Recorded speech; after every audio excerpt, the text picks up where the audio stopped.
What happens when four people with their own deeply personal experiences of suicide come together? One of the most extraordinary conversations you'll ever see. I'm Laura, and along with three others, we each shared a letter we'd written to a loved one or ourselves for our new campaign, What If a Conversation About Suicide Could Save a Life? Then we talked about what we've learned on our journey and what we want others to know. Because talking about suicide is the best way to prevent it from happening. This is The Conversation from Suicide Prevention Scotland.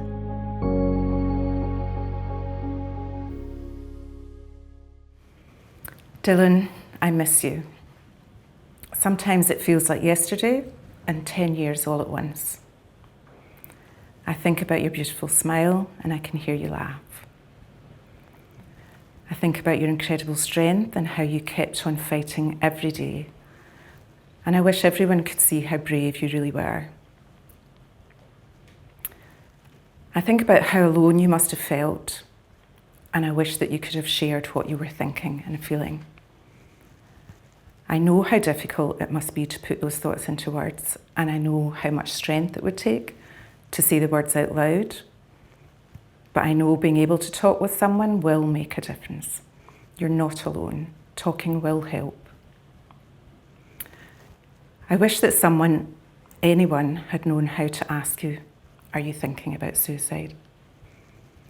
I know people worry that they'll say the wrong thing and it might not seem like the right thing to do. But starting that conversation would let you know you're not alone. Starting a conversation can be the first step in helping to prevent suicide. I wish more than anything that we'd both been able to talk, because I wasn't ready to let you go. That was really moving. Yeah. Hard. Yeah, it's hard to write. Yeah. And hard to hear as well, isn't it? It's difficult when you're looking back and thinking so many what ifs.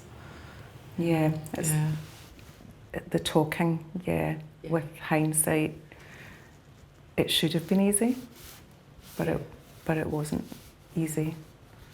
And to think about that now, that's the one thing that you want to be able to say to other people, is just to be brave and do it.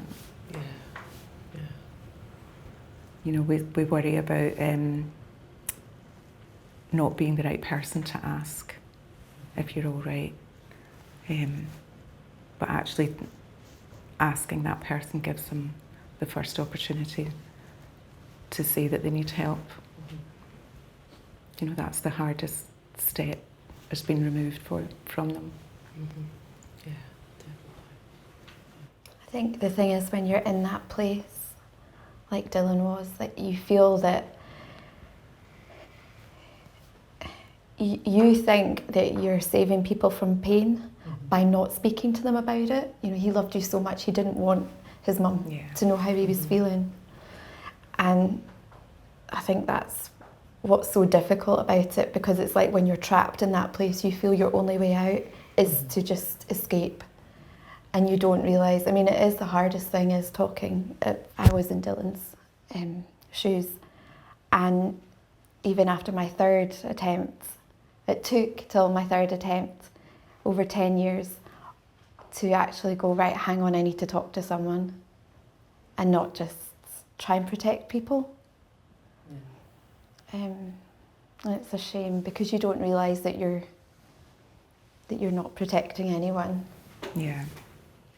And there's a difference with talking, isn't there? There's people who talk generally, but it's about getting underneath what they're really feeling. Because, you know, in terms of people just talking about just everyday stuff, but not actually getting below the surface and what they need to see and how they're really feeling. And I don't know, there's that sense of shame or not wanting to burden people. I think that the sense of shame is really stronger for some people as well. And I think for Dylan, he didn't want people to know about how he felt, because that would make him different from everyone else. More than anything, he just wanted to feel normal and the same as all his friends. So keeping it hidden seemed to make more sense to him at that time. And I think that's partly why I think it's important that other people are able to ask, because he couldn't find those words to speak out and say it. He didn't want anyone to know. Yeah. It's hard when you're feeling like that and you feel different anyway. I mean, I feel different every single day. I feel like I missed the class in life that people seem to understand this world by. I feel like I kind of live in some sort of weird limbo, but somehow I've managed to keep going, and I don't really know how. Probably luck, but honestly probably from talking to the right people. And the most important thing you can do, I think, is listen, but properly listen.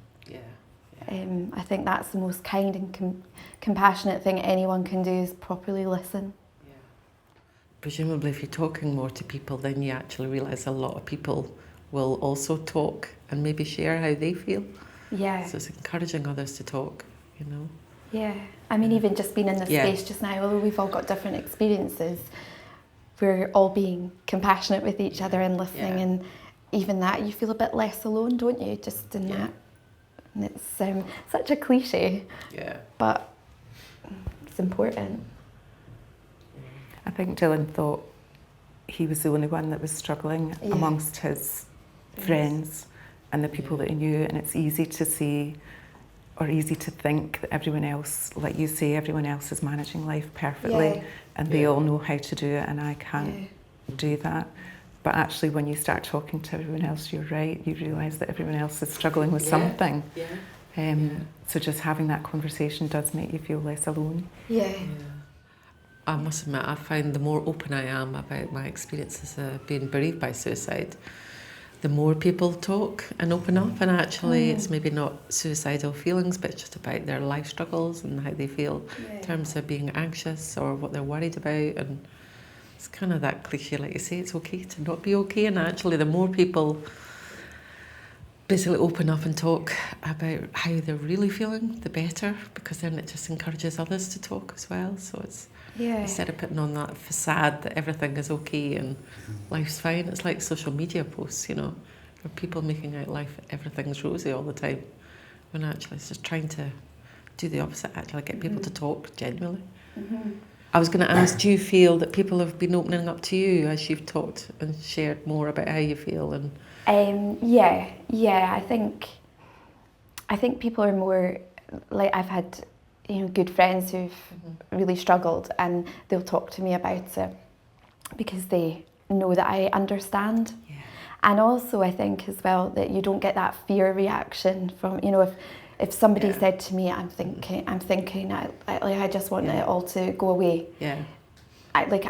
Obviously I worry about that person, but I don't go, oh my goodness, like, that shock. Or even, and also that shame as well, because I mean, I've had it, that I've had people go, well, I don't know what you've got to be depressed about, there's nothing wrong with you, pull your socks up, pretty much. And I felt that about myself, I still feel that about myself, and it's an ongoing struggle, but then it's again that kind of self-compassion thing. And then I think when people start to open up to you more, and you realise that even by just sharing your experience, that you, even if all the horrible stuff can maybe help someone. It's such a cliche and so cheesy, but it's true. It does help. It does make a difference, doesn't it? Just, I guess, on that idea of kind of the shame, the stigma of it, it's like when you sort of think about it in the sense of, if somebody had a broken leg or, you know, broken arm or something, you wouldn't just leave it unattended, you'd go and get the support for it. But when it comes to like mental health, people don't think about that in the same way, and they should, because it's if they've got an issue, they shouldn't bottle it up, they shouldn't pretend it's not there, because it's just going to get worse and worse. And just that people, maybe if society, if we kind of tried to think a bit more like that, if it's just the same as kind of physical health in that sort of way. I agree so much, Ross, and I think I struggle with it on a daily basis. I've on my diagnosis, but I can be really up, I can be really down, and I find it really difficult to navigate the world, and I find it difficult to kind of explain to people, because there is sometimes people won't hear from me for weeks, and I've had to kind of change my lifestyle, my work. Like, I used to work in a job that was really high pressured, I realised I can't. Like there's just, and it's a little bit like, well, if I had a broken back, I probably wouldn't be able to ride a horse. Yeah. So there's just that kind of, maybe in the future I might be able to go back to a high pressured, high stressful job or whatever. But for just now, it's like I've had to adjust my lifestyle and to try and keep myself healthy. And it is that, you know, it's... That's self-care, isn't it? It is, looking yeah. after yourself. And it's the same, you've got to put your own oxygen mask on before you can help others. Yeah. Yeah.